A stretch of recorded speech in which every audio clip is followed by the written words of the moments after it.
Semoga hari raya ini membawa harapan baru untuk dunia yang lebih harmoni, penuh belas kasihan dan dipenuhi kebaikan. Selamat Hari Raya Aidilfitri. இந்த மகிழ்ச்சியான நாளில் நம் அமைதியை பரப்பி ஒற்றுமையை வலுப்படுத்தி வேறுபாடுகளை கணிக்காமல் ஒவ்வொரு மனிதரையும் மதிப்போம். Selamat Hari Raya. Hari Raya adalah simbol kemenangan jiwa, mengingat kita tentang keikhlasan, kasantaban, omlisi, kumaaf, tulong tansanan. Selamat Hari Raya Aidilfitri, maaf zahir dan batin. Aidilfitri bukan hanya tentang perayaan tetapi juga tentang memaafkan, melupakan perbezaan dan menyatukan hati dalam kebaikan. Selamat Hari Raya Aidilfitri, maaf zahir dan batin.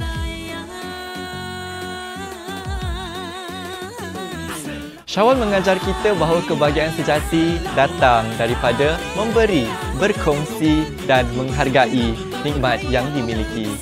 Selamat Hari Raya Aidilfitri. Maaf zahir dan batin. Hari Raya nyanyikan untuk semua Hari Raya. Raya.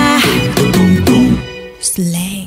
Hari Raya adalah waktu untuk kita merapatkan ukhuwah, memupuk semangat perpaduan dan meraihkan kemenangan umat Islam setelah sebulan beribadah. Semoga Aidilfitri kali ini membawa kebahagiaan, keberkatan serta mengeratkan lagi hubungan silaturahim sesama kita. Selamat Hari Raya Aidilfitri, maaf zahir dan batin. Perpustakaan Negara Malaysia mengucapkan Selamat Hari Raya Aidilfitri, maaf zahir dan batin. Kami, warga Perpustakaan Negara Malaysia, mengucapkan Selamat Hari Raya Aidilfitri, maaf zahir dan batin. Selamat Hari Raya, selamat Hari Raya, berdendang dan berirama raya lebih sempurna. Selamat Hari Raya, selamat Hari Raya, nyanyikan untuk semua Hari Raya. Selamat Hari Raya, selamat Hari Raya, berdendang dan berirama raya lebih sempurna.